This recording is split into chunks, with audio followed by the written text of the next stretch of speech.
Boa noite, Osmar, César e os nossos amigos internautas, né?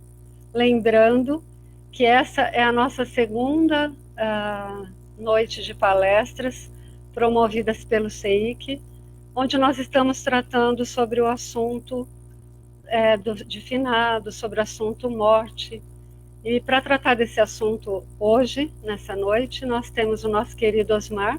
Olá, Osmar. Boa noite. Boa noite, tudo bom, querido? Tudo e você? Boa noite aos nossos amigos internautas. É um prazer estar com vocês aqui. Hoje no papel um pouquinho trocado, né? Renata e eu trocamos de papel. Mas seja como for, é uma alegria estar aqui novamente, né, para a gente falar de um tema tão importante quanto esse de hoje. Com certeza, né, Osmar? Ontem foi maravilhoso com a nossa Ana, né? Verdade, foi mesmo. Ana de Nigres, né? Falando sobre depois da morte. E hoje nós temos o nosso querido César Moron também, que vai tratar do assunto. Olá, César, tudo bom? Olá, boa noite, Renata, Osmar, amigos que estão nos acompanhando. É um prazer novamente estarmos na noite de hoje fazendo uma reflexão sobre esse tema tão oportuno, né, que nos acompanham durante toda a existência. Que possamos na noite de hoje perder um pouquinho o medo dessa tal chamada morte. Com certeza, né? Bem, então antes de mais nada, vamos fazer uma prece, né? Para que a gente seja bem-sucedido na noite de hoje. Então vamos elevar os nossos pensamentos a Deus, nosso Pai, Jesus, nosso Mestre, amado e amigo, para que os nossos queridos palestrantes de hoje sejam bem-sucedidos, tragam os esclarecimentos a todos aqueles que, especialmente no dia de hoje, têm muitas dúvidas, que nós possamos estar, então, abertos para receber todas essas reflexões e que todos possam receber os fluidos, as energias necessárias para os seus problemas e as suas aflições. Que assim seja. Bem, Osmar, esse assunto, Osmar e César, né? Esse assunto é muito interessante. E muitas religiões, elas se debruçam sobre esse assunto. De uma maneira geral, o assunto morte, o assunto finados, né? O dia que a gente comemora finados, todas as religiões têm alguma coisa a dizer. Por exemplo, os cristãos, os islâmicos e os judeus, eles acreditam que após a morte há a ressurreição. Já os nossos outros amigos, né? Por exemplo, algumas doutrinas acreditam que as pessoas podem renascer no corpo de animais, de vegetais. Algumas religiões orientais, também esse conceito de reencarnação ganha outro sentido. A morte também tem outro sentido. Por exemplo, para a filosofia, a sobrevivência do espírito humano à morte do corpo físico, há sobrevivência, né? E a crença também na vida e no julgamento após a morte. Isso está na filosofia grega, especial em Pitágoras, Platão e Plotino. Já Sartre, que é o filósofo francês, ele defendia que o indivíduo tinha uma única existência e para ele não há vida nem antes do nascimento e nem depois da morte. Bom, passando para o budismo, né?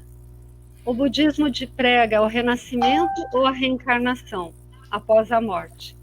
E, segundo eles, o espírito volta em outro corpo, subindo ou descendo na escala dos seres vivos, de acordo com a sua própria conduta. Também nós temos o hinduísmo, e eles, na visão hindu, a vida após a morte é centrada na ideia de reencarnação. Também temos os nossos amigos islâmicos da religião muçulmana e que para eles, Deus, que é Alá, ele criou o mundo e trará de volta à vida todos os mortos no último dia. As pessoas serão julgadas e uma nova vida começará depois desta avaliação divina. Quando a pessoa morre, começa o primeiro dia da eternidade, segundo, então, os nossos amigos islâmicos, né? E ao morrer, a alma fica aguardando o dia da ressurreição, que seria o juízo final, para ser julgado pelo Criador. O inferno estaria então reservado para as almas desobedientes que seriam enviadas, que foram desviadas por Satanás. Outra religião também, a evangélica, assim como os católicos, eles acreditam no julgamento, na condenação, céu ou inferno e na eternidade da alma. A diferença é que o morto faz uma grande viagem e a ressurreição só acontecerá quando Jesus voltar à Terra, na chamada ressurreição dos justos. Ou então, aqueles que forem condenados terão uma nova chance de ressurreição no julgamento final. Os adventistas, por sua vez, aquela igreja, né, do sétimo dia, para ele os mortos dormem profundamente até o momento da ressurreição. Quem cumpriu seu papel na terra recebe a graça da vida eterna, do contrário desaparece. Os batistas creem na morte física e na morte espiritual, e que após a morte física eles acreditam ou passam a confiar em Jesus Cristo, aqueles que acreditam, né? E vão para o paraíso. Os católicos, como eu já falei, também a vida depois da morte está inserida na crença de um céu, de um inferno e de um purgatório. Dependendo de seus atos, a alma se dirige para cada um desses lugares. O judaísmo crê na sobrevivência da alma, mas não oferece um retrato claro dessa vida após a morte, e nem mesmo se existe de fato. Já o candomblé, eles têm uma concepção de céu e inferno, eles não têm, não existe para eles, e nem punição eterna. Para eles, as almas estão na terra e devem cumprir o seu destino. Caso contrário, vão ficar vagando entre céu e terra. E já, finalmente, os nossos amigos da Umbanda, eles sofrem influência de crenças cristãs, espíritas, de cultos afros e orientais. E como não existe uma unidade de livro sagrado, alguns umbandistas admitem céu e inferno dos cristãos, enquanto outros falam apenas em reencarnação e karma. Diante dessa breve introdução que eu fiz sobre a ideia que as outras religiões têm a respeito da morte, da vida após a morte, eu queria fazer a minha primeira pergunta para o César. O que o Espiritismo diz a respeito, né? Eu queria que o César dissesse qual é a nossa visão espírita sobre o assunto. César ou Osmar, qual dos dois estiverem preparados para responder. Qual é a nossa visão? Osmar, fique à vontade, Osmar. Está sem som, Osmar. Não estamos te ouvindo. Pois é, eu não consegui ouvir a pergunta também. Então, eu vou repetir. Eu fiz uma breve introdução sobre o que as religiões falam sobre a morte, sobre após a morte, o que acontece. Qual é a visão espírita a respeito do que acontece após a morte? Bom, o César passou para mim a bola, eu vou tentar responder. A visão espírita é bastante diferente da maior parte das coisas que você acabou de falar aí, né? A diferença para nós, espíritas, é que a gente acredita na reencarnação. Assim como outras religiões espiritualistas também acreditam na reencarnação, e a gente acredita que nós estamos aqui nessa vida de passagem e que sim, há vida após a morte. Então nós acreditamos que com a morte o espírito não se acaba, só se acaba o corpo. Só se acabando o corpo, a gente sabe que então nós somos espíritos imortais. E é por isso que a gente, durante uma época como essa de finados, por exemplo, nós encaramos de uma forma um pouquinho diferente, né? Por exemplo, não é tão importante para a gente visitar o cemitério, já que a gente sabe que o nosso ente querido não está mais lá. essa pergunta, César, essa resposta que eu acabei de dar, que eu não acabei ainda, mas o que eu acabei de falar, não é uma coisa absoluta, né? A gente fala assim, nós temos certeza que o nosso ente querido não está lá. Não é bem assim. Há circunstâncias onde ele estará lá, sim. Né? Mas, teoricamente falando, ele não está mais lá. Ele já está seguindo um outro caminho. Então, a grande diferença entre nós, por exemplo, e as religiões que adotam a metempsicose, aquilo que diz que você vai voltar como um animal, ou aquela que fala da ressurreição, que você volta a ressuscitar no mesmo corpo, né? A gente sabe que essas teorias não são viáveis, né? E a gente sabe como? Através de experiências científicas, através também, principalmente, dos nossos queridos amigos espirituais que vêm nos trazer notícias de como é que é o lado de lá, o lado do mundo espiritual, né? Então, a diferença do espiritismo para outras religiões é muito clara nesse ponto. A gente acha que não ficaremos dormindo eternamente até esperar o momento do chamamento, a gente não vai queimar eternamente no céu ou no inferno, até porque não foi para isso que Deus nos criou, pelo contrário, não é para nos castigar ou para nos premiar, e sim para que a gente evolua dentro da nossa carreira aqui na Terra e também no mundo espiritual, e essa é a visão. Concorda, César? Sim, na realidade, aí você falou, porque o Espiritismo vem nos mostrar o intercâmbio do mundo material com o mundo espiritual. Então, o Espiritismo veio descortinar. É muito comum nós ouvirmos a expressão, o Espiritismo veio levantar o véu. Então, o Espiritismo, ele veio através dos espíritos, e não de uma ideia pré-concebida de Kardec, foram os próprios espíritos que vieram descrever a realidade da imortalidade da alma, que nós, o ser humano, é composto de corpo, espírito e o perispírito, basicamente. E que quando nós passamos pelo processo da morte, é somente o corpo físico que desaparece e o perispírito, o espírito continua a existir. Aí o Espiritismo nos traz a reencarnação, que somos imortais, e além disso nós retornamos para novas experiências. O Espiritismo, levantando o véu, vem nos mostrar que nós podemos nos comunicar com aqueles que estão em outra dimensão. O Espiritismo vem demonstrar a mediunidade, a possessão. O Espiritismo vem mostrar a pluralidade em outros mundos. Então, são vários pontos diferentes das demais religiões.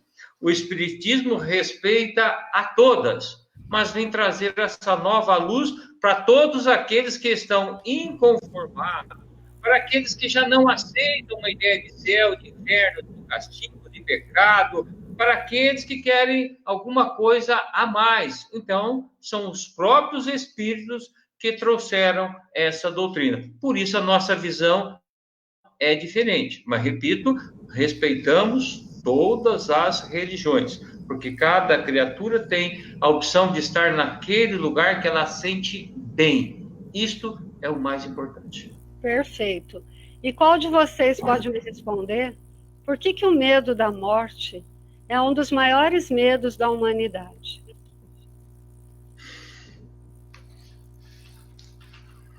O Osmar só mexeu com a boca lá, eu não ouvi o que o Osmar falou. É para mim falar, Osmar? Não, pode deixar que eu falo, depois você continua então.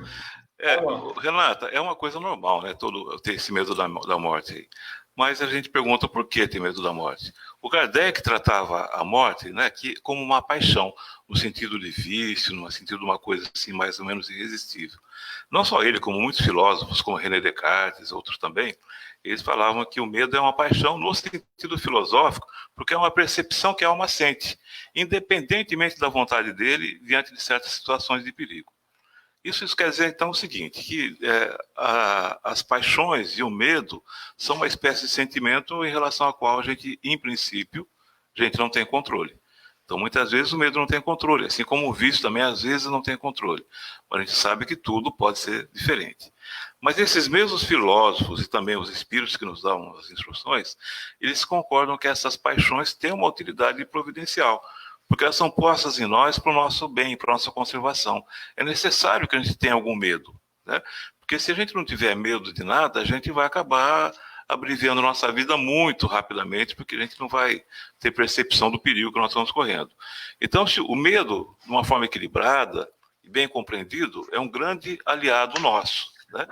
Mas quando ele está em excesso ou em falta, ele deixa de ser nosso aliado e passa a ser nosso inimigo. Quero dizer o seguinte, com a falta de medo, a gente vai estar sempre se colocando em risco.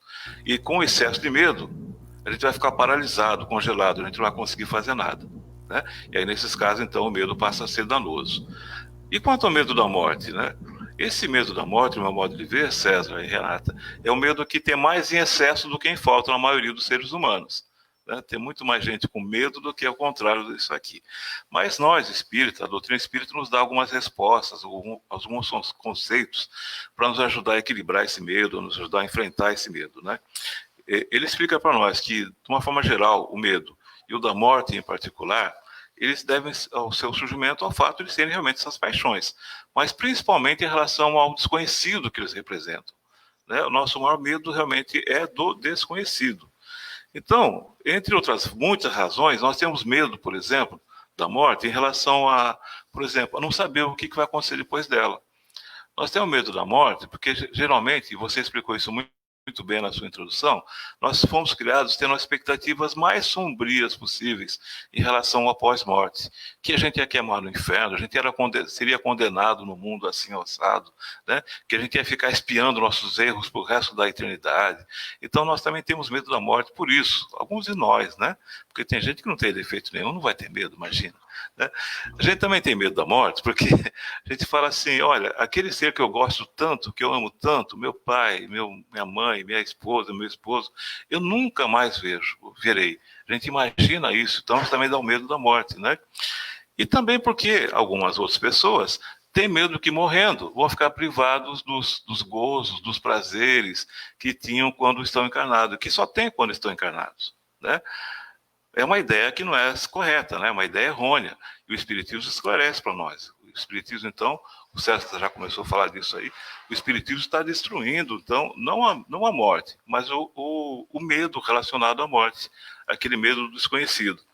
Então, através do Espiritismo, nós acabamos descobrindo que nós não somos só um corpo, né? Mas estamos ocupando um corpo temporariamente, né? Para cumprir nossas etapas evolutivas aí. Então, nesse aspecto, a morte não existe. Uma coisa que não existe, você não precisa ter medo dela. O que existe realmente são etapas e fases diferentes da nossa evolução, né? E eu gostaria de acrescentar mais uma coisa aqui. As pessoas têm um verdadeiro pavor do desconhecido, principalmente porque não sabem para onde vamos depois da morte do corpo físico. Eu acho que alguns ficam por aqui mesmo. O que você acha, César? Olha, se eu não tenho medão, eu tenho medinho. Porque o medo faz parte da nossa vida. É um sentimento que está presente em todas as pessoas. É o medo da velhice, medo de ser traído, medo de perder um amor, é medo da violência, medo da solidão e medo da morte. A notícia boa é que nós podemos trabalhar todos esses medos. E você explicou muito bem, salientou o ponto. O que caracteriza esse medo em relação à morte? As pessoas geralmente não sabem o que acontece após a morte. É o desconhecimento do futuro faz com que as pessoas tenham medo, tenham temor, tenham desespero, e aí um sentimento que não quer nem falar do assunto. Ah, mas as pessoas dizem que acreditam no céu e inferno. Mesmo quem diz que acredita em céu e inferno. Você sabe se você vai para o inferno? Você sabe se você vai para o céu? Você não sabe. Mesmo dizendo que acredita, nós não sabemos. Acreditar é muito pouco. Aí que entra o espiritismo. Porque lá quando o mundo ainda era mais primitivo, o homem tinha uma vaga intuição. Com o crescimento da humanidade, começou a haver uma esperança de vida futura, da continuidade. Com o Espiritismo, agora, nós temos uma certeza. Então, é aqueles que já estão conhecendo, aqueles que estão estudando. Por quê? Kardec diz assim, a certeza, quanto maior a nossa certeza da imortalidade da alma, menor será o nosso medo. Porque nós já sabemos como que funciona. Nós não estamos apegados nessas raízes materiais. No livro O Céu e o Inferno, eu vou ler só o item 4, Kardec dá a receita para se libertar desse medo. É o capítulo 2, Tarefa de Casa, livro O Céu e o Inferno, está na minha mão aqui, é o capítulo 2. Qual que é o título? O Temor da Morte. Você veja que Kardec já se preocupou, falou assim, o povo que está vindo aí vai passar apertado até compreender. Enquanto a criatura não compreende, vai passar por essa fase de um maior medo, um menor medo. Então, o capítulo 2, ele trata o temor da morte. Ele fala aqui das causas do temor da morte. Mas olha que interessante, só o item 4 ele diz, para libertar-se do temor da morte, é mister poder encará-la no seu verdadeiro ponto de vista. Isto é, ter penetrado pelo pensamento no mundo espiritual, fazendo dele uma ideia tão exata quanto possível. Então, se nós falamos tanto em vida na espiritualidade, mundo espiritual, para começarmos a compreender a vida espiritual, nós temos que entender a imortalidade da alma e como funciona esse mundo espiritual. Quando nós entendermos, nós perderemos o medo. Porque às vezes nós falamos muito, eu acredito na imortalidade da alma. Você age no seu dia a dia como uma pessoa que acredita na imortalidade da alma? Você junta muita coisa? Você está preparando alguma coisa pensando na espiritualidade, ajudando as pessoas, um grupo? Porque quem pensa na imortalidade pensa nisso. Eu sou um espírito imortal. Você está perdoando os seus inimigos, quem está pisando no seu pé, porque se você é um espírito imortal, você vai encontrar todo mundo do outro lado. E você vê gente falando que acredita em imortalidade, eu não perdoo, eu não consigo, é minha índole. Que crença é essa? Então, ele vai continuar com medo da morte. Pois não? Ô César, você sabe que com essa pandemia, né, tudo que a gente está vivendo, a morte nunca esteve, né? Em tantas cabeças, né? A gente nunca na moda, né? Então, e você me dizendo, falando aí, explanando, eu me lembrei de um caso de um conhecido que tem uma neta, e a neta casou com alguém que é evangélico. E aí ela ficou desesperada com a possibilidade do avô morrer e, segundo a religião do marido dela, virar fumaça. Porque depois que morre, acaba e vira fumaça, né? Tá. E aí o vô, sendo espírita, explicou para ela que não é bem assim. E aí ela ficou toda interessada na nossa doutrina espírita. E aí ele explicou para ela que após a morte, nós podemos reencontrar com os nossos familiares. É verdade? Você veja que a sua pergunta vem novamente a questão, o que acontece depois desse fenômeno da morte do corpo físico. Isso. Então, só para engatar essa sua pergunta, eu vou deixar para a reflexão das pessoas que têm medo da morte uma pergunta. A pergunta para aqueles que estão nos acompanhando agora é: se você soubesse que iria morrer amanhã, o que você faria? Tem uma historinha sobre essa pergunta, mas a pergunta é: se você soubesse que iria morrer amanhã, o que você faria? Aí você vai se conhecer com relação à parte da morte. Não que eu tive uma evidência que alguém vai desencarnar amanhã, mas é um estudo simbólico para essa reflexão. Mas o avô poderia falar para a neta que eles iriam se reencontrar se ele partisse antes? Sim, em tese, os espíritos podem se encontrar, o avô ele pode, em tese.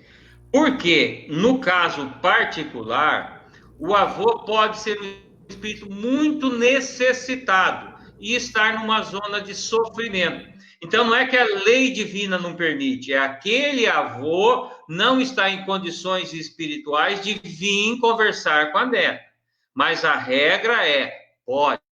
Se a pessoa estiver em equilíbrio, você pode, sua mãe, seu avô, seu tio, o familiar, pode estar vindo durante o sono, pode vir estar recebendo durante o desencarne, pode. Agora, quando você pega um caso específico, você tem que ver como foi o estado espiritual daquele parente, daquele avô.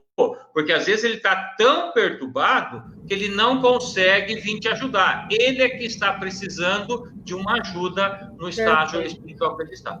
Perfeito. Tá certo, Osmar?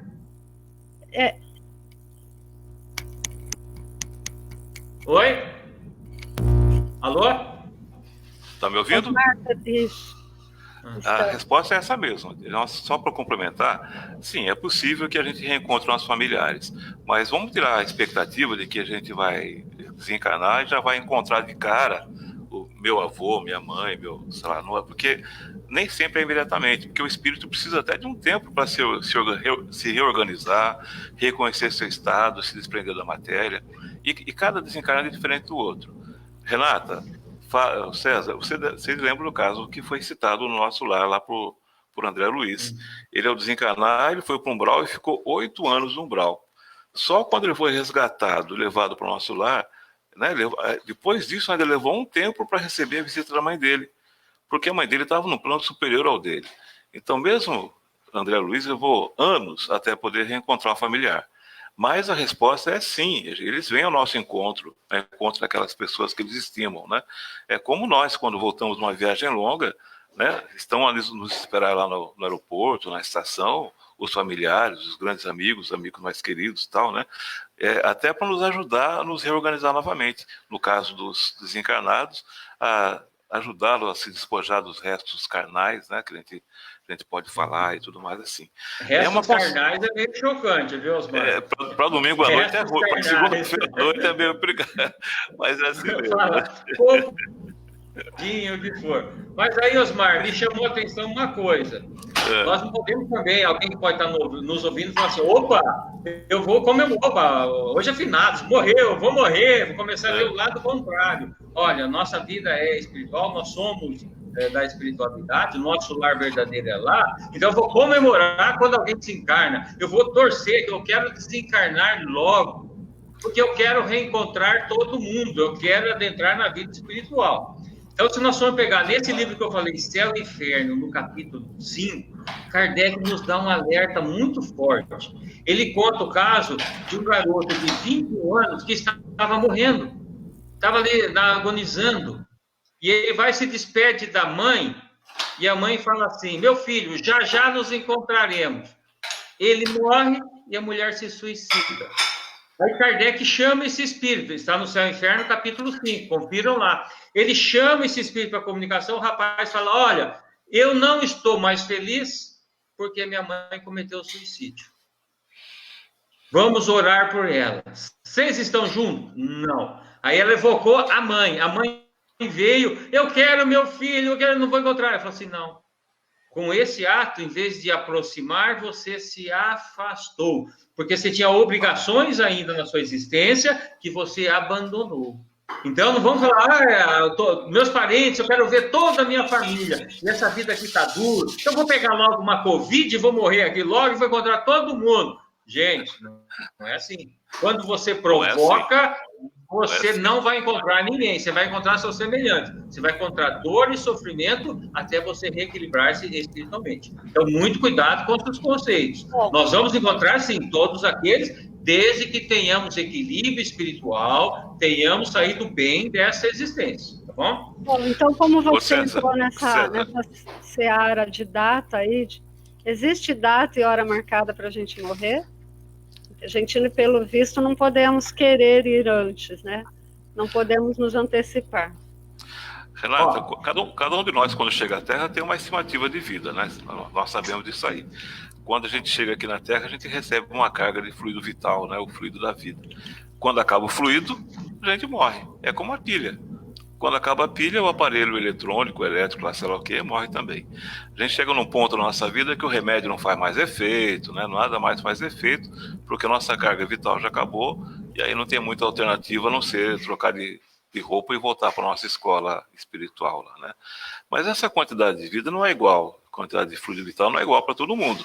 Vai depender da necessidade reencarnatória de cada um de nós, vai depender do que nós viemos fazer aqui, né? A pessoa que reencarnou com a missão de viver em torno de 60 anos, vai receber mais fluido vital do que aquela que veio aqui para viver 20 anos, né?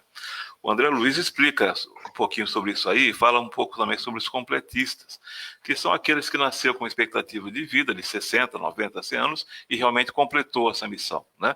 Então ele cumpriu o tempo dele.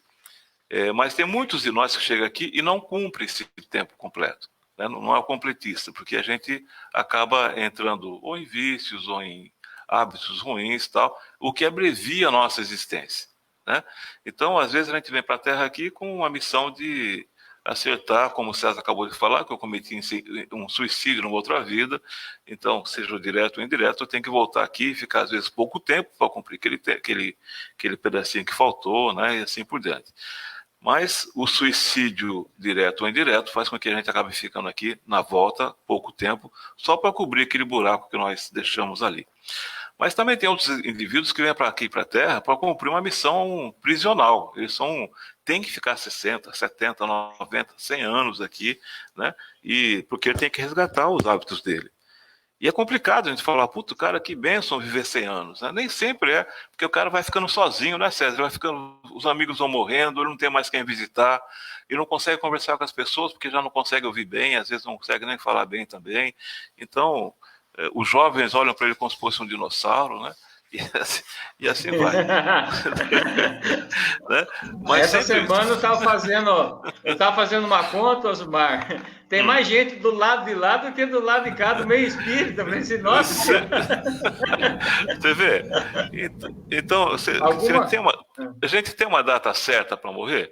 Na verdade, não tem uma data, nós temos uma expectativa de vida. Essa expectativa de vida pode ser cumprida ou não. Né? Pode ser antecipada de muito, então, Osmar, e pode ser até, a gente pode até ter uma moratória, se o que nós estamos fazendo aqui está sendo bom e pode ajudar mais gente, não é, César? Olha, é muito comum nós ouvirmos a expressão, chegou a hora. Ou então o pessoal fala assim, ninguém morre antes da hora. Mas que diabo que é isso, né? Se não tem, se todo mundo... É difícil uma semana que você não escuta alguém olhar uma notícia e jogar isso na cabeça da gente. Então, nós temos esses dois aspectos, realmente. Primeiro, nós temos... não morreu na hora, é peru que morre só na véspera, todos esses ditados populares. Só que nós temos que ver esses dois aspectos que você salientou muito bem. O primeiro aspecto do potencial genético, das energias físicas, que ao reencarnarmos no corpo que nós estamos recebendo, vem lá, você falou 60, 80 anos. E o segundo aspecto é as energias do perispírito, as energias fluídicas que vêm para combinar a carga perispiritual com a carga material. Então, quando soma as duas, a pessoa reencarna e fala assim, esse aqui vai não. Está programado em torno de 80, está recebendo essa energia. Mas quando reencarnamos, no pacote reencarnatório vem um negocinho que chama livre-arbítrio. Eita! É uma coisa boa, mas também é uma desgraça, tá? Porque nós podemos subir bastante, como nós podemos cair. É a nossa liberdade de escolha. Então, os nossos pensamentos, as nossas depressões consomem energias vitais nossas, como também a nossa utilização errada do nosso corpo físico consome a nossa energia. De forma que Pois não? César, seria bom você repetir a última frase, porque nós não conseguimos ouvir direito aqui. Tá. Seria bom se você repetisse a última frase, que a gente não conseguiu ouvir. Eu vou pegar o último parágrafo para te ajudar, tá? Então, nós podemos... nós vamos interagir. Então, nós temos a energia da parte espiritual com a material. Então, nós reencarnamos com equilíbrio, para que o espírito, nas experiências do mundo material, tenha o sucesso. Ninguém vem programado para ter dor, para sofrer, você vem para o equilíbrio. Agora, o que você fizer através do seu livre-arbítrio é que vai determinar se vai estender um pouco mais ou se você vem um pouquinho antes. Mas mesmo com a energia em equilíbrio, você não vem com uma data e com uma hora marcada. Então, quando nós reencarnamos, nós vemos como uma programação de vida. Não vemos uma programação de morte. Nós reencarnamos com potencial de vida. E acabando esse potencial, será o momento da nossa morte. Esse potencial pode ser 80, 85, 82, 79, não é, mas vai depender. Contrário do que as pessoas pensam. A gente pensa que tem um potencial de morte. Chegou a hora da morte. Não. O que você fez? Por quê? Se você utilizar mal, não só através de depressão, que se afeta espiritualmente, mas se você fisicamente, se você fumar, se você beber, se você comer demais, tiver um desequilíbrio. Só para ter uma ideia que eu anotei aqui, uma pessoa que fuma um cigarro por dia, ela tem cerca de 12 a 14 minutos a menos de vida. Isso é ciência. Isso significa que quem fuma 5 cigarros num dia diminuiu 1 hora da sua vida. Isso já é a ciência que está falando. Então você vai falar assim, chegou a hora. Meu filho, quantos cigarros você fumou? Quanto você bebeu? As drogas que nós vemos aí, essas drogas lícitas e ilícitas, a juventude chegando cada vez mais cedo no álcool. Isso é redução de tempo de vida. Ah, mas é culpa não é culpa do obsessor. Cada um tem um livre-arbítrio. É o pacote reencarnatório. São as nossas decisões. Oi. Por falar em livre-arbítrio, a gente pode escolher a forma de morrer? Eu acho que é mais ou menos o que o César está falando aí agora. A gente não é que a gente escolhe a hora de morrer, mas você acaba antecipando a sua. Você acaba antecipando a sua morte pela forma como você cuida do seu perispírito, né? Certo. Então, a forma, às vezes, ela é determinada pelo seu tipo de vida, o tipo de vida que você levou. Então, de uma certa maneira, não deixa de ser uma escolha. Né? Eu resolvi viver de uma certa maneira saudável, vou ter um tipo de vida de morte assim assado. Não podemos esquecer as doenças hereditárias, as coisas genéticas, e não podemos também esquecer que tem algumas coisas que dependem do livre-arbítrio, não só nosso, como de outras pessoas. Usando o exemplo que o César deu há pouco, César, esse negócio de que ninguém morre da véspera, né? Você tem um exemplo clássico aí do fala que o cara que foi numa festa se entupiu de substâncias ilegais, vamos chamar assim, pegou o carro para dirigir, passou em frente a um ponto de ônibus e matou 3 pessoas. Um senhor de 70 anos, uma mulher de 40 anos e a filhinha dela de 6 anos. Será que tinha chegado a hora desses 3 morrerem? Será que eles escolheram o tipo de vida, o tipo de morte? Pode até ser que tenham escolhido, né? Mas não é uma coisa absoluta. Isso aí foi o livre-arbítrio de um cara que fez ele beber, foi um livre-arbítrio de alguém que fez pegar o ônibus naquele momento, mas seja como for, essa teoria de que morre antes da hora não é válida, e o César explicou muito bem isso aí também. Na verdade, a influência do meio que a pessoa está. É a influência do meio. E nós escolhemos, não a prova em si, mas o gênero. Os espíritos, antes de reencarnar, eles sabem o gênero que ele vai estar escorrendo. Então, de repente, o programa, eu vou reencarnar numa favela, num ambiente de violência, de contato com droga, prostituição e grandes dificuldades. Ele não sabe se ele vai levar um tiro, se vai se tornar um traficante ou se vai virar uma prostituta. Então, ele vem nesse gênero, a programação. Então, nós vemos, por exemplo, lá no Rio de Janeiro, um monte de chamada bala perdida. E tem gente que fala, está tudo programado. Não está programado aquelas balas, todo mundo está recebendo. Um ou outro pode até estar programado, mas a maioria não é. É fruto desse gênero. Ele reencarnou naquele meio, tem mais propensão do que? De levar uma bala perdida.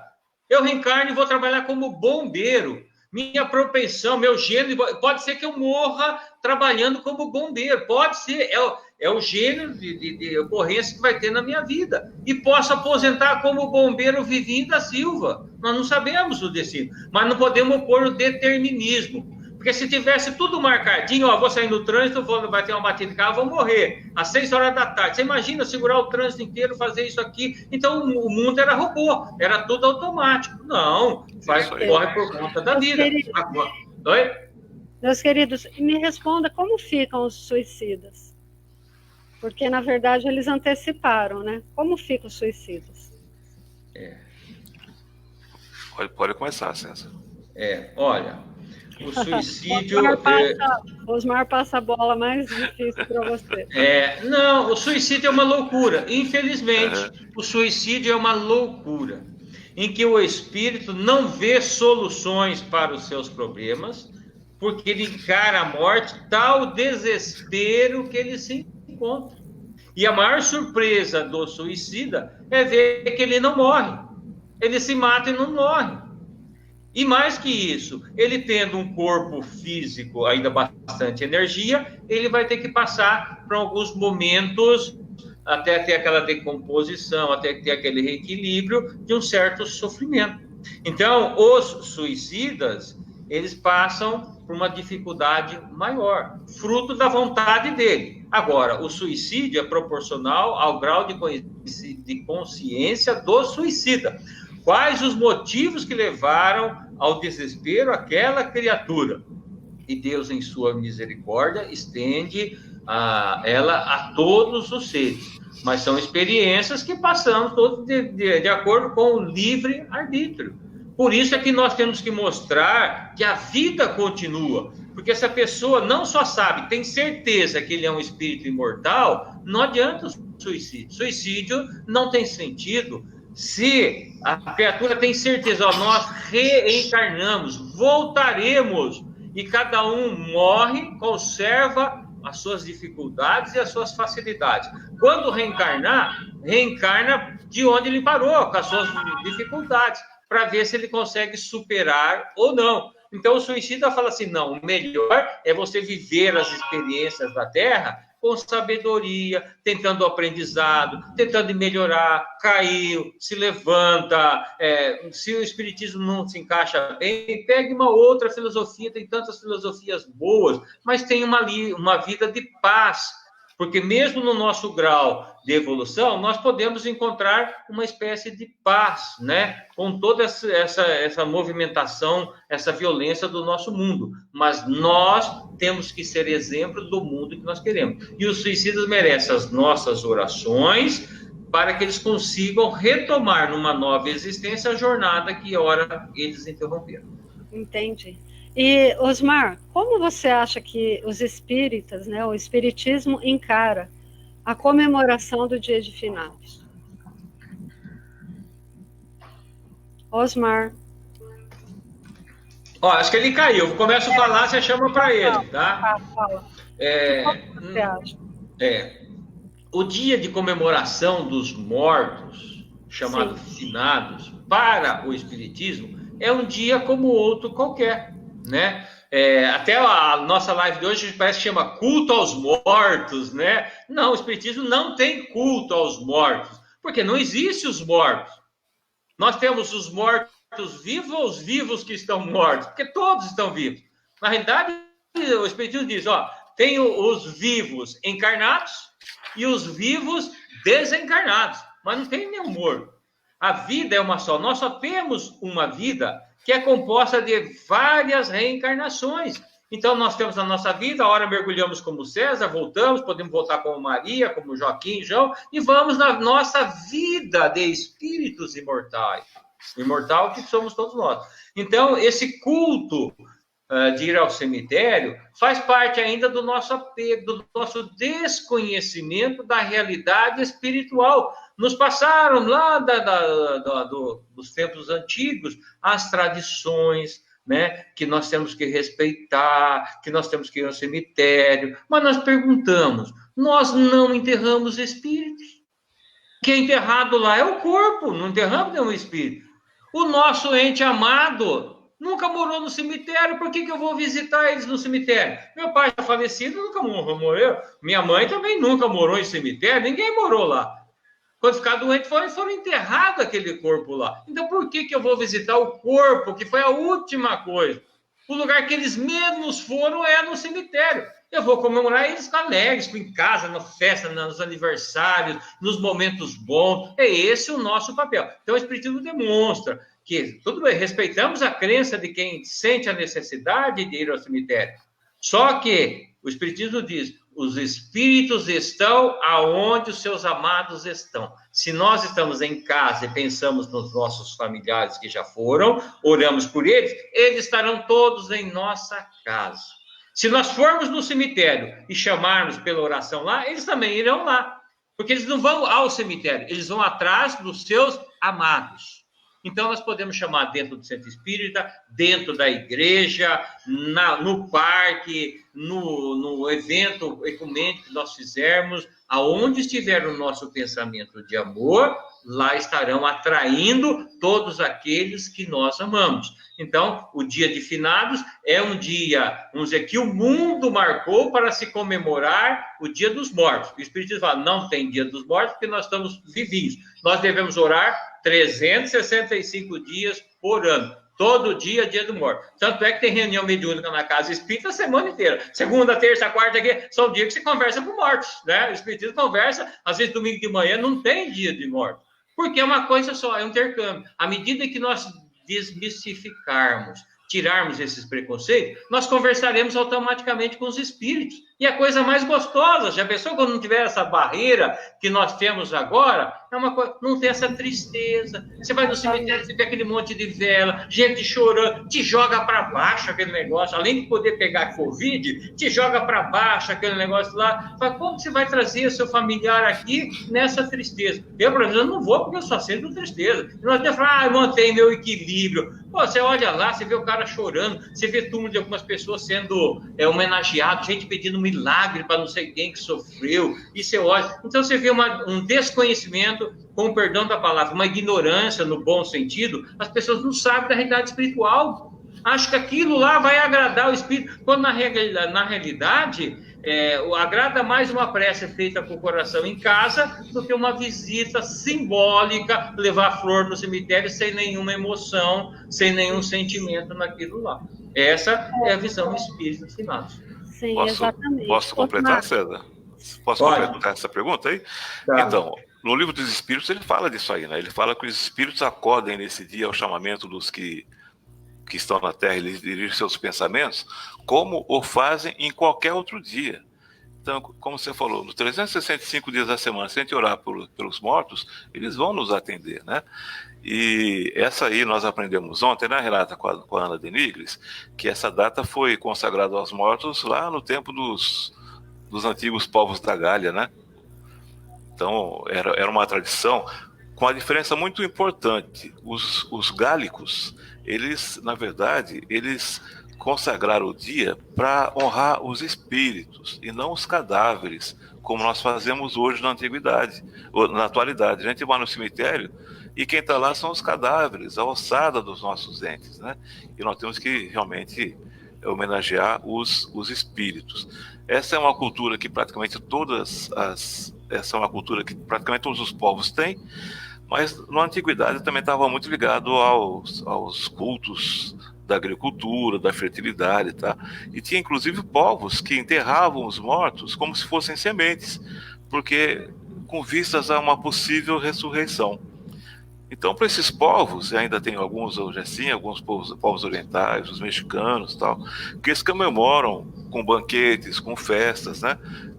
Que é mais ou menos um resquício de como era feito no passado também.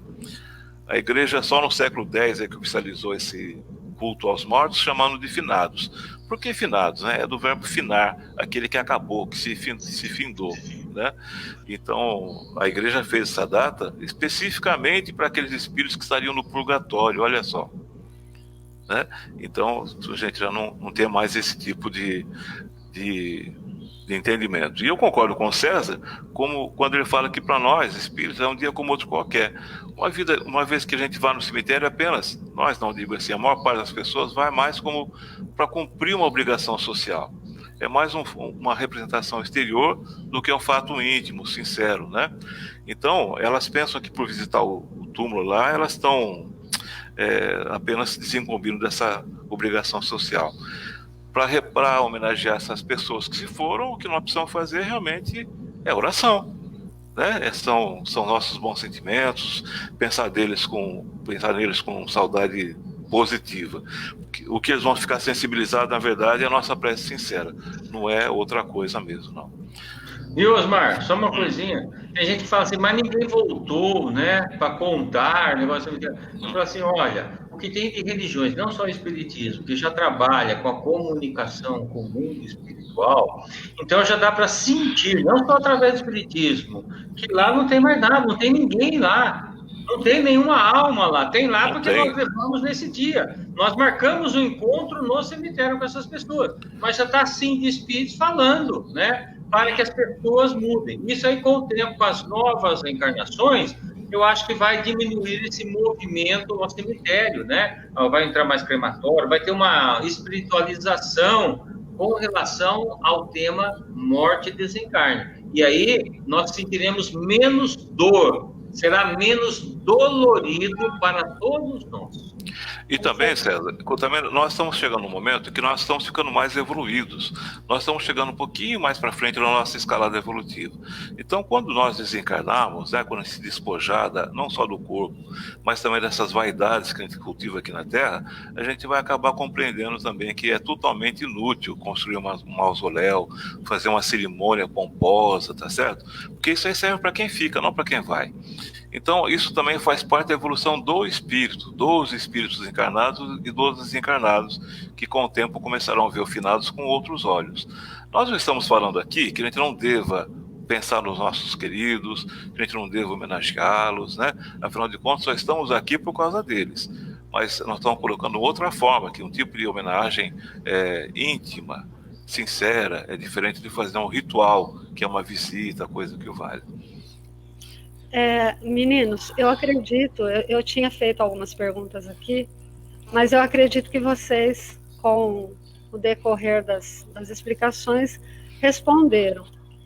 Por exemplo, se é doloroso o momento da morte, o César explicou, dependendo, né, de como você levou sua vida, muito ligado às coisas materiais, então você vai ter uma morte mais difícil, o momento vai ser difícil, você é materialista e não se preparou. Com relação a outros que não são espíritas, como a gente pode dizer para que eles se preparem para a morte? Dessa mesma maneira, se desvinculando totalmente do materialismo, seria isso? Olha, eu lembro de uma pergunta do Livro dos Espíritos, que Kardec pergunta assim: o que mais ajuda no momento da morte? Ser espírita ajuda, né? Primeira vez que eu li, eu falei, opa, sou espírita. Opa, ó nós aqui, né? Ó, já acabei de jogar. Pelo menos uma vantagem. Mas a resposta é uma desgraça, é uma decepção. Os espíritos respondem a Kardec: ser espírita ajuda muito, mano. Porque sendo espírita, você já sabe que vai desligar os fios, você já sabe como que a coisa vai acontecer. Mas, tem essa palavra lá, mas o que mais conta é a prática do bem. Então você fala assim, como me preparar se eu não sou espírita? Você não precisa ser espírita. Você quer estar bem no momento da morte? Pratique o bem, você não precisa nem ter religião. Viva bem, que você vai morrer bem. Viver bem não é ter dinheiro, carrão de luz, não. É viver em paz, seja uma pessoa solidária, se preocupe com os outros, invista em você, estude, procure ser uma pessoa melhor. Isso é viver bem. Pratique o bem. O bem não tem rótulo religioso. Então, você quer morrer bem? Começa a ser uma boa pessoa. E aí você vai desencarnar, vai ser tranquilo. Você ouviu, né, Osmar? Então, eu tô achando que para algumas pessoas que eu conheço. Meninos, eu estou preocupada aqui porque eu tenho tantas perguntas, mas eu me lembrei também dos nossos amigos internautas. Sim. Tem perguntas dele aí, Osmar? Tem sim, que bom que você lembrou. O Wagner Maia está perguntando o seguinte: o apego às coisas materiais também causa medo nas pessoas, uma vez que elas pensam que vão perder aquilo que elas acreditam ser delas? Nós já respondemos mais ou menos a pergunta lá no começo da nosso bate-papo. Mas se você quer acrescentar alguma coisa, Renata? Sim, Deixa o César. Não, quer falar? Pode falar, só ia dar um exemplo. Não, eu quero ouvir as pessoas falam assim, eu vou morrer, eu vou desapegar. A hora que eu morrer, eu desapego. Só que eu ter um amigo meu, trabalhou na Noroeste, ele aposentou. Ele não deixava os netos brincar com as ferramentas dele da Noroeste. Tinha ferramenta que ele fez assim. Aí, ele desencarnou. Nem a família quis ficar com as ferramentas deles.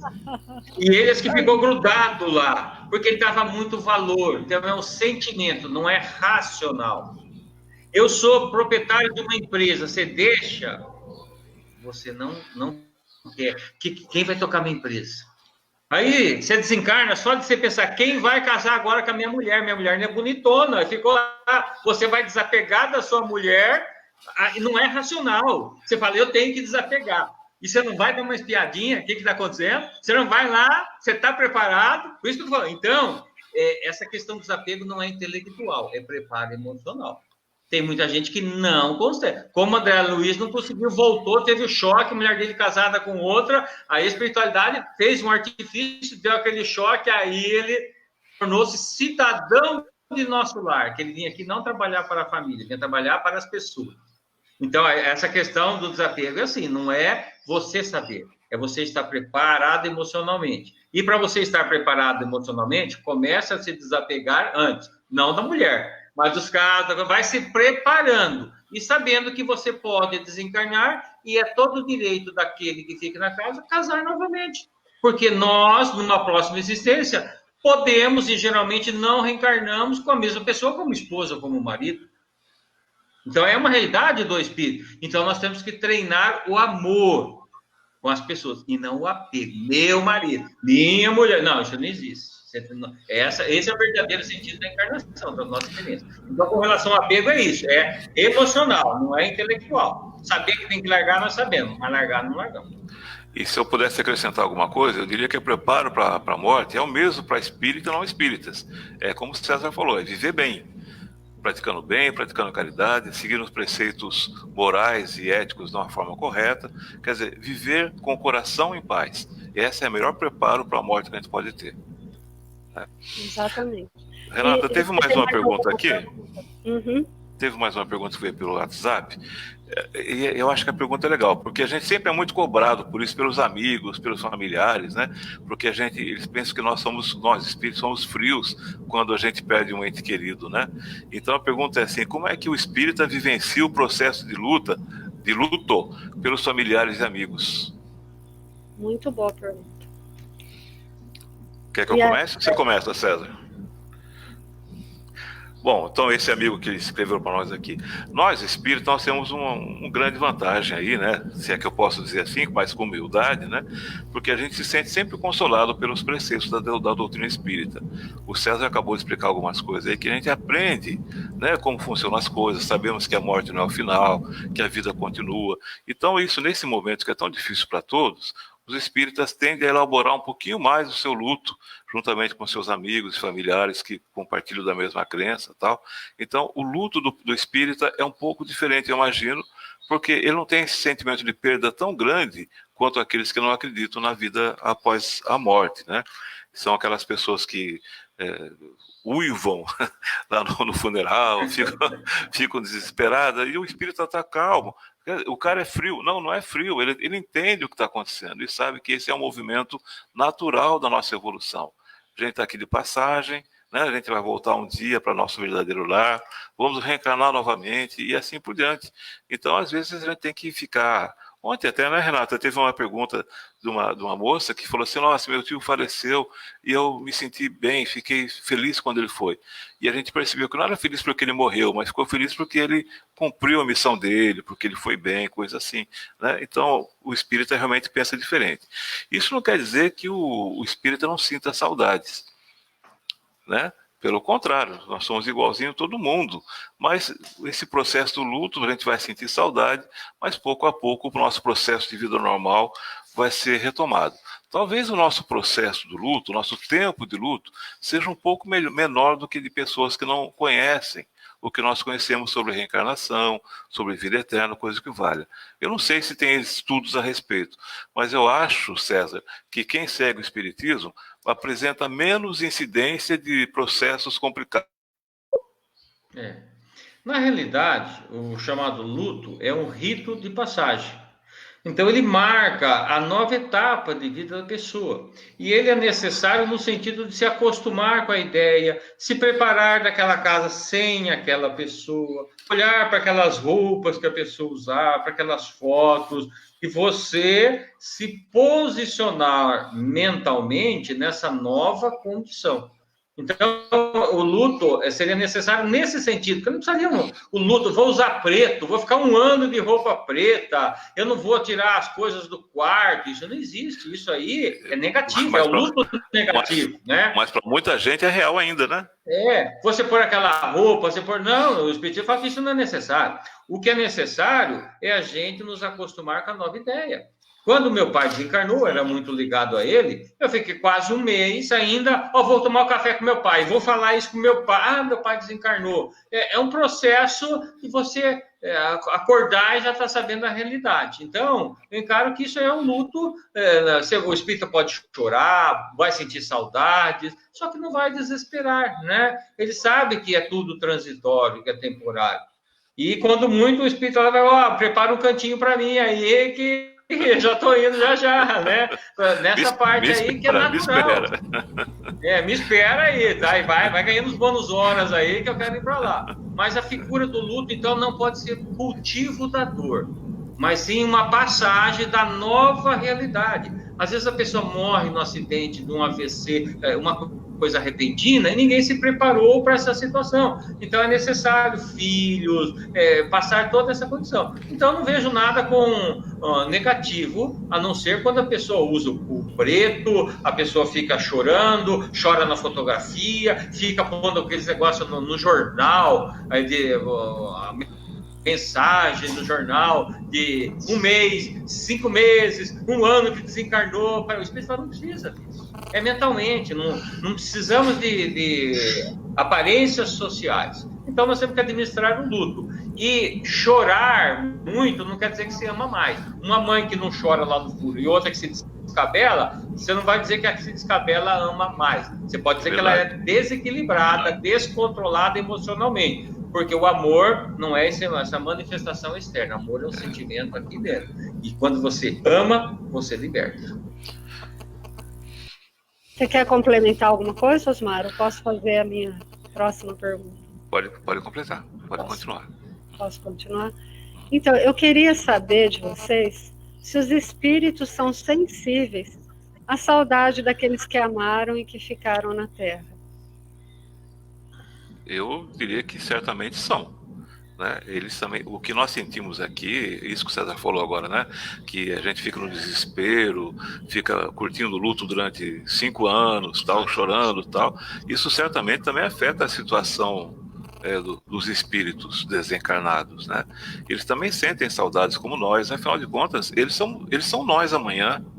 Né? Não é porque desencarnou que de repente ele mudou completamente, virou santo, não tem mais sentimentos, né? Então ele também se perturba. Então, por exemplo, quando o espírito está do outro lado lá e vê a família aqui brigando por causa de herança, por causa de dinheiro, ele sofre por isso, né? Quando ele vê a esposa ou o esposo, né, interrompendo a vida por causa dele, ele sofre por isso, né? Então a saudade também tem que ser, como o César usou a palavra agora, administrada. Nós temos que enviar para eles bons sentimentos, boas orações, né? Não ficar reclamando de Deus porque ele, não outro, né? Porque me deixou sozinha. Essa é uma posição até um pouco egoísta da nossa parte. Então, eu acho sim que eles sentem o que nós sentimos aqui. É claro que à medida que eles estão se desenvolvendo, os espíritos estão mais evoluídos, tal, eles vão administrar isso com mais calma e até nos ajudar a superar. Mas enquanto isso aí, eles vão sentir, sim, isso tudo que a gente passa por aqui. Então, na hora que a gente perde esse ente querido, seja ele quem for, a melhor receita para todos nós, para eles e para nós, é não ter o desespero, entender que a vida continua, como o César falou um pouco, pedir para ele guardar um lugarzinho para nós lá, tá certo? Porque a gente vai ajudar muito mais com esses bons sentimentos do que com o desespero. A gente acha, Osmar, que somente nós que ficamos aqui na Terra que sentimos dor. Nós achamos que quem morreu não sente dor, não sente saudade. Nós somos meio egoístas. Minha mulher deixou, porque aí, peraí. E o outro ser amado? Ele sente a mesma coisa. Ele não sente nada? Já pensou em olhar para nós e falar assim, olha aquele cabeçudinho, tá fazendo errado. Mas como que ele está fazendo? Ele fica desesperado. Ele não sugere o caminho do bem. Olha lá que preguiçoso. Olha que lá. Ele podia ganhar tempo, ele podia melhorar, ele podia aproveitar essa oportunidade da vivez, fazer isso, aquilo, ser diretor daquilo lá, aproveitar o tempo assim. E eles ficam olhando a gente, às vezes, perdendo tempo. Isso é sofrimento para eles. Como a gente tem aqui. Então, é ilusório achar que só quem fica aqui sofre. Não, quem está desencarnado também sofre. Às vezes eles querem ajudar e não é permitido. Fala, eles têm um livre-arbítrio. Não, deixa eu falar que eu estou vivo. Ele vai no centro espírita, lá vai falar todo dia que nós somos imortais. Se tiver um motivo especial, aí sim você vai falar o familiar. Você pode falar para um desconhecido, mas não para o seu parente, porque aí cada um tem que treinar, desenvolver a sua fé. E... César, pode falar. O César me fez lembrar de um caso.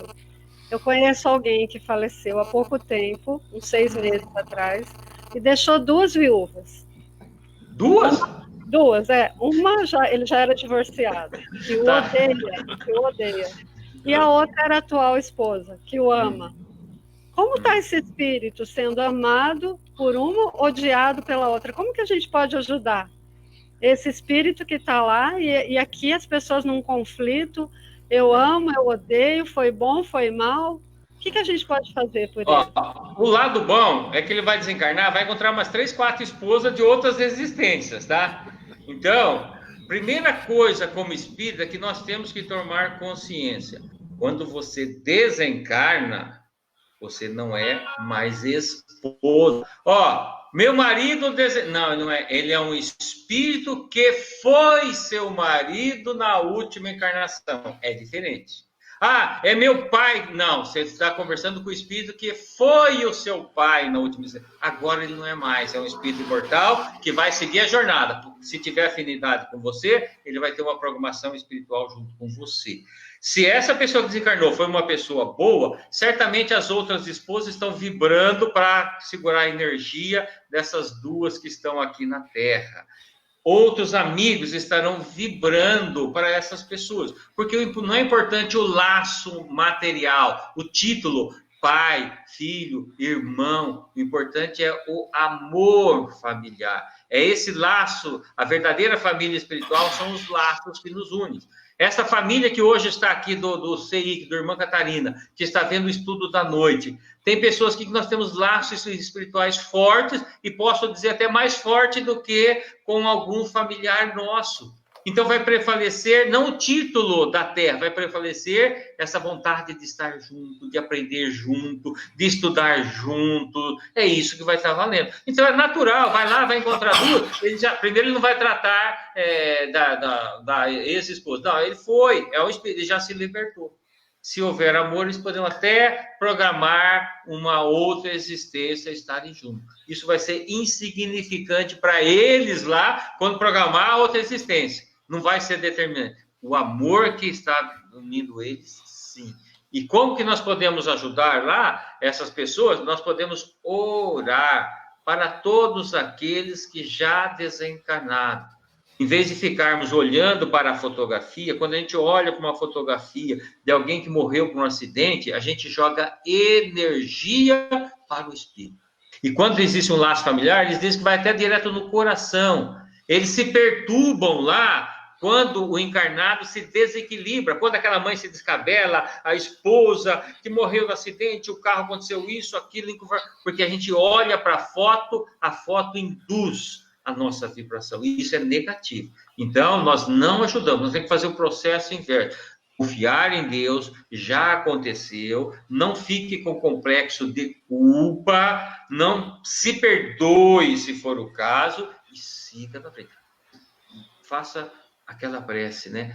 Que ele seja amparado, que ele siga a vida dele, porque o que já passou não conseguiu mudar, vamos mudar daqui para frente. Então, não fique agradando fotografia, se o quarto dele não foi desmancha, doa para o albergue as roupas, já foi aquela pessoa, já passou, nós temos que energizar com pensamentos novos, aí nós não cairemos na obsessão ou na depressão, Porque quando nós mantemos atitudes como essa de fotografia, de lamentação, nós abrimos portas para o desequilíbrio da nossa vida.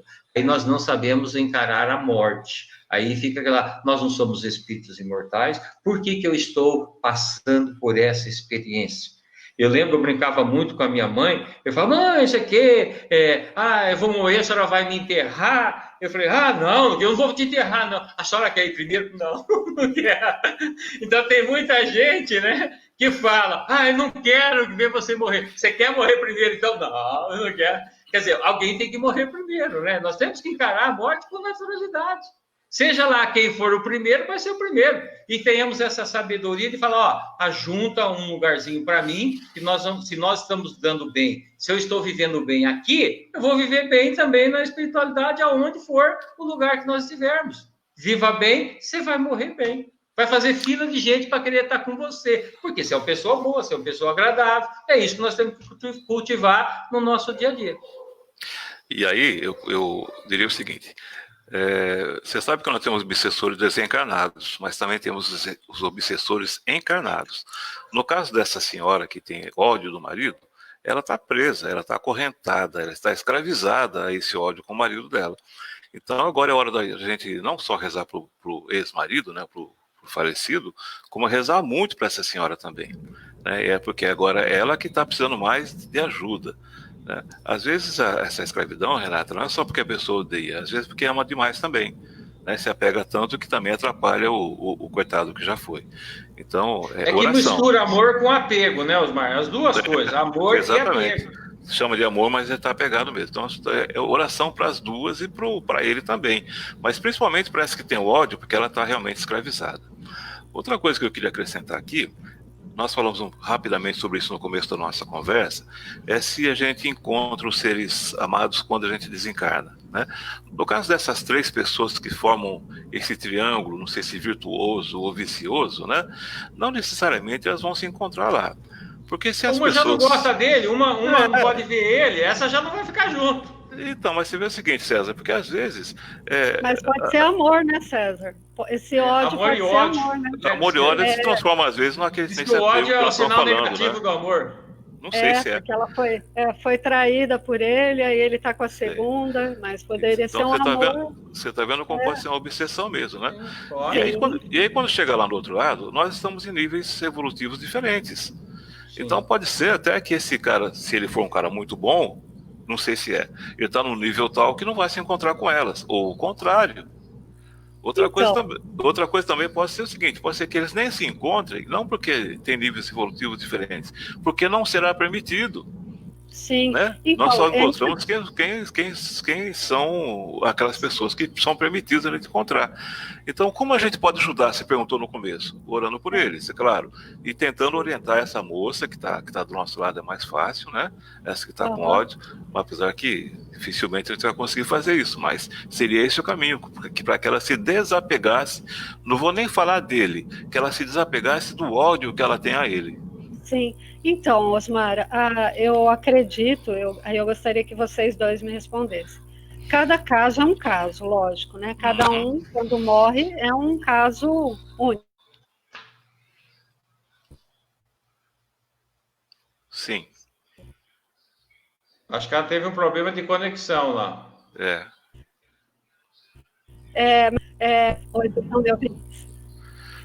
Então, com relação a tudo que envolve essa pessoa que foi, eu acredito que instantaneamente, a espiritualidade deve proteger, né, esse espírito que está chegando à pátria espiritual, para que não veja todo o reboliço que está acontecendo aqui na Terra.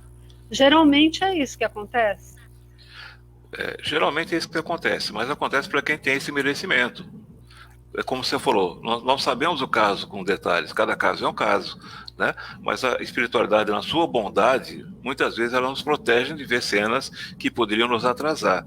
Outras vezes também, a pessoa está num estágio ainda que ela não tem noção, ela não está lúcida ainda para poder compreender. Né? Nós não falamos que o próprio André Luiz ficou 8 anos lá no umbral, depois ficou um tempo no hospital se recuperando, até que ele pudesse compreender a situação dele e onde ele estava. Isso é André Luiz. Né? Imagina eu, Sim. Né? Então, eu não sei a situação dessa pessoa, mas a espiritualidade quase sempre procura proteger, né? Porque às vezes são coisas que não vale a pena, não vai acrescentar nada no desenvolvimento dele. Há casos também, Renata, em que sim, eles vão mostrar, porque ele precisa daquele choque. Entendi. Olha, eu tive uma situação com a minha avó e uma tia. A minha avó de 96 anos viu a minha tia de 52 partir.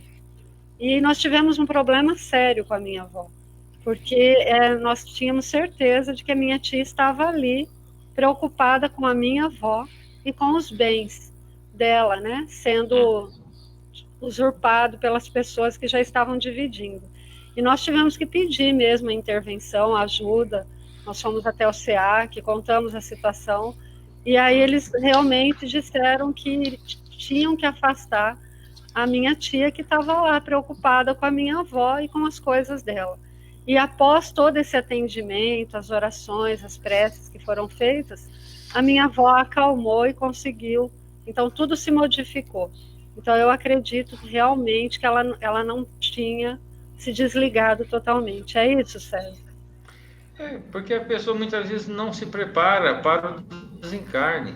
Milhões de pessoas desencarnam diariamente no mundo, não tem nem noção da espiritualidade, não sabe o que é desencarnar, o que é mundo espiritual, independente da religião, não sabe nada. A pessoa fica surpresa, continua, é assim. Quantas vezes eu vi comunicação de espírito? Se eu soubesse que é assim, eu ia querer vir antes para cá. Morrer é isso, o espírito fala, porque fantasia muita coisa, né? Culturalmente, tudo que é relacionado à morte é coisa triste. Então, de repente, a sua filha, a ordem natural era sua avó primeiro, aí ela, bem mais nova, foi, meio de repente, e como é que desapega isso?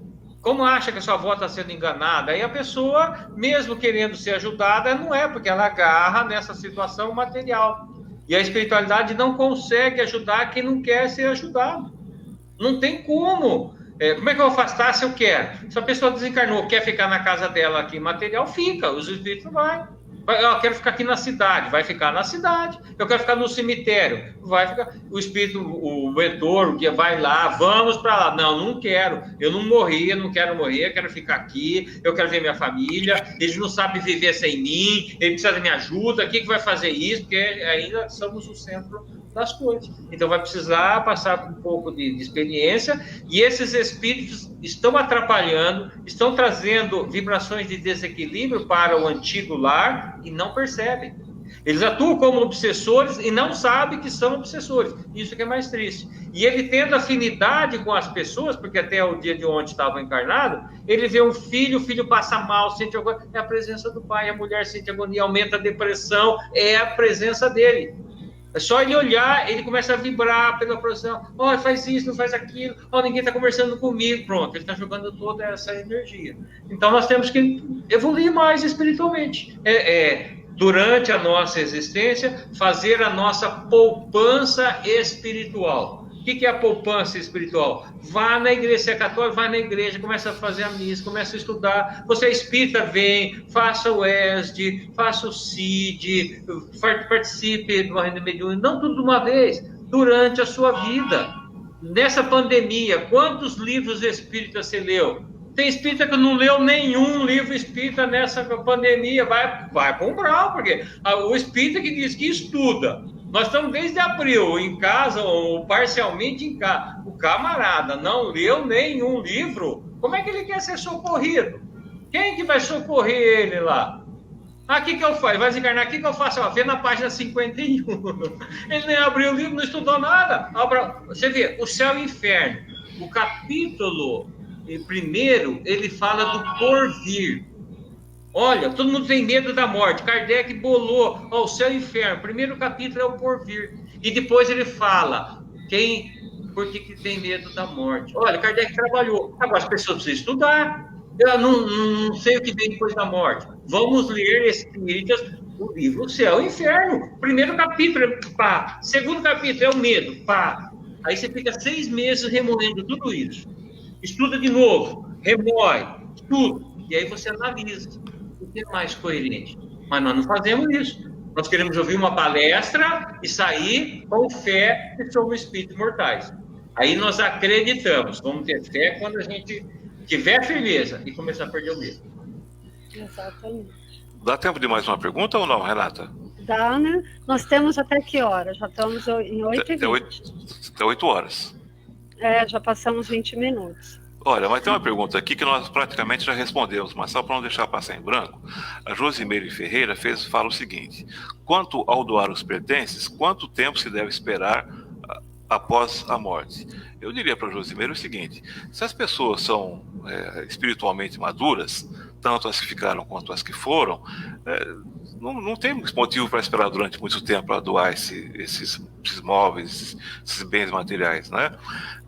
Nem todo mundo que parte desse mundo está preparado para isso, né? Como o César acabou de falar. Essa aqui é a minha cama, minha casa, meu carro, coisa que vale.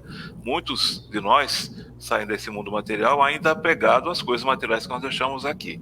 Então sempre é interessante, até por cortesia a quem partiu, deixar um pouquinho de tempo lá antes de doar.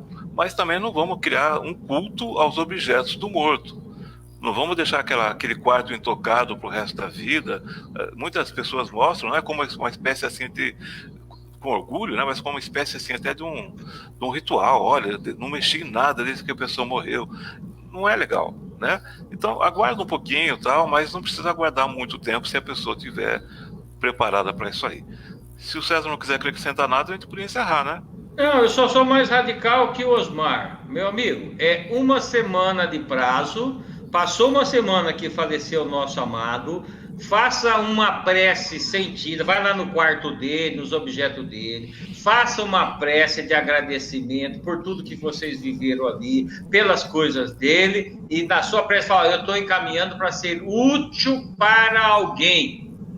Essa oração te vai fortalecer, vai chegar até ele essa energia e você limpa todas essas energias, porque você olhar aquela cama, olha aquele livro, você olha aquele bebeluzinho lá, fala: ganhamos no primeiro aniversário não sei do quem, isso aqui é do tataravô, tem um monte de energia. Então aquilo que você não quiser guardar, você faça a doação. 1 semana é um tempo excelente. Porque 1 semana o espírito tem que dar um jeito de encaminhar e deixar a sua casa em tranquilidade. Porque senão não vou forçar ele sair daquele equilíbrio. Ele tem que saber que ele não pertence mais no mundo corpóreo. E nós temos que fazer isso com amor. Só para esclarecer, o que eu quis dizer espiritualmente avançado, né, evoluído, é que o espírito ficará feliz quando você, por exemplo, doar seus objetos dele para alguém que vai fazer um bom uso dele, né? Então, é isso que eu quis dizer de espiritualmente evoluído aí, né? Ok? Bom, o que vocês têm para falar para a gente poder concluir, então? Cada um fazer a sua conclusão dessa noite do assunto. Bom, na minha conclusão aqui é que é difícil nós perdermos totalmente o medo da morte. Então, somente com a vivência espírita, vivência em reuniões mediúnicas, vivência em estudo da literatura, da obra básica, e estudo de um Leon Denis, do porquê da vida, já colocaram também um ali depois da morte. Isso faz com que mentalmente a gente construa um nível mental diferente, que a gente não tenha esta dúvida. E isso vai trazer paz aos nossos corações. Então, somente com essa interiorização. Não adianta a gente decorar o livro dos Espíritos. Nós temos que refletir. E cada ano que vai passando, fala: esse ano eu já não vou mais no cemitério, esse ano eu já consegui me libertar desse pensamento, já parei de comemorar tantos anos de morte de tal pessoa, porque passa a ser insignificante esses acontecimentos. Então, traga para dentro de você, para o seu coração, essa transformação. Isso é o trabalho para uma existência. E eu procuro me imaginar já desencarnado. Já estou desencarnado, o que eu vou fazer? Para onde que eu vou? Quem que eu vou atrapalhar? atrapalhar? Quem que eu vou ajudar? Quem que vai me ajudar? É o que o Kardec fala aqui. Você tem uma ideia mais concreta de como é a espiritualidade, tá? E Kardec traz inúmeros exemplos, comunicações, na Revista Espírita também. Então, o espírita não tem, vai reclamar que fala que não tem o que ser estudado. Tem. Basta você se interessar, fora do dia de finado, fora do dia que morrer alguém da sua família. É quando a gente se interessa. Depois passa, a gente se acalma e deixa quieto. Não fala em morte mais, não. Muito tema constante na sua vida. E eu, para concluir, eu diria o seguinte: chega de medo da morte. Ao invés de ficar cultuando o medo da morte, coisa que vale, vamos aproveitar o fluido vital que Deus nos deu. Vamos fazer o melhor uso possível desse fluido que nos foi disponibilizado. Algumas pessoas falam assim: eu não tenho mais tempo para mudar, né? Eu acho que não vou ser assim o resto da vida e tal. Se você chegou, meu amigo, à conclusão de que não há tempo para nada mais, lembre-se que sempre há tempo. Enquanto Deus permitir que nós fiquemos na Terra, há tempo para a gente fazer algum serviço do bem, tanto ao próximo quanto a nós mesmos. É tempo para a gente estudar, para aprender alguma coisa nova, para praticar um esporte. Enquanto a gente estiver respirando nesse corpo aqui, nós temos que perguntar a nós mesmos todos os dias: o que Deus quer que eu faça? E aí sim a gente vai usar bem o fluido vital que nos foi disponibilizado, vamos nos preparar para a morte e vamos ter uma passagem tranquila, da forma como nós gostaríamos que fosse. Então, o que Deus quer que eu faça? Essa é a mensagem que eu deixo por último. Muito bom, muito bonita a mensagem de vocês. Como o César falou, nós temos as obras básicas. Nós temos também aqui, Quem Tem Medo da Morte, do Richard Simonetti. Esse livro aqui foi traduzido em várias línguas, porque muita gente tem né, a curiosidade. Então, e muitos nos procuram para saber: você é espírita, o que acontece depois da morte? O que nos espera? Também, Richard escreveu mais no outro livro. O que nos espera? Não é morte, o que nos espera? Além do Leon Denis também, Depois da Morte. Bom, eu acho que foi maravilhosa a nossa noite, e para encerrar, a minha mensagem é a mesma de ontem, que eu falei para a Ana de Nigres, né? Eu falo para vocês. Muito obrigado pela participação, pelo desempenho, pela preocupação de vocês em estar passando o conhecimento de vocês para todos os nossos amigos que estão nos assistindo. E que se a gente conseguiu esclarecer, né? 1, 2, 3, não importa, né? Importa que vocês cumpriram a missão de vocês aqui na noite, e que a nossa passagem, tenho certeza que a passagem dessa noite e as mensagens não vão ser estéreis, né? Se ela contribuir para ter tirado a dor de alguém, a dúvida de alguém, a curiosidade sobre o que tem depois, né? Então, muito obrigado por vocês reconfortar as almas, os nossos amigos que estão aí nos assistindo. E para encerrar, vamos pedir para o César fazer a prece da noite de hoje. Então vamos aproveitar estes instantes e agradecer a Deus, nosso Pai, pela sua bondade, pela beleza da vida, pela nossa vida. A gratidão de podermos, num mundo tão conturbado como o de hoje, nós entrarmos em contato com os ensinamentos de Jesus. Que possamos cultivar dentro dos nossos corações os exemplos de bondade, de fé e de esperança. Que nessa estrada de espírito imortal, da qual estamos caminhando, possamos distribuir com todos aqueles que conosco viajam o nosso amor, a nossa atenção, a nossa tolerância. Também, Senhor, no dia de hoje, acalma as almas daqueles que ainda não compreendem a realidade da imortalidade da alma. Faça-se que uma gota de esperança penetre em seus corações, para que seja diminuída a dor do distanciamento de um familiar. Que esta compreensão possa ser feita através de intuição, de bons pensamentos.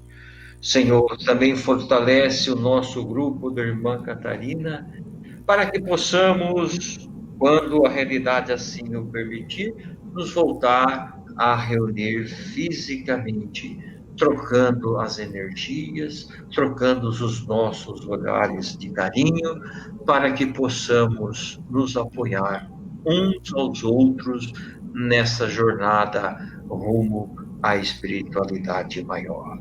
Na tua paz, Senhor, e com a tua permissão, encerramos a nossa reunião. Que assim seja, Senhor. Muito obrigado. Muito obrigada. E boa noite a todos. Boa noite, tchau. Fica, vai, como é que é a coisa, chefe? Boa noite a todos também. Antes de... Acho que o Frank já desligou. Ok, tá bom.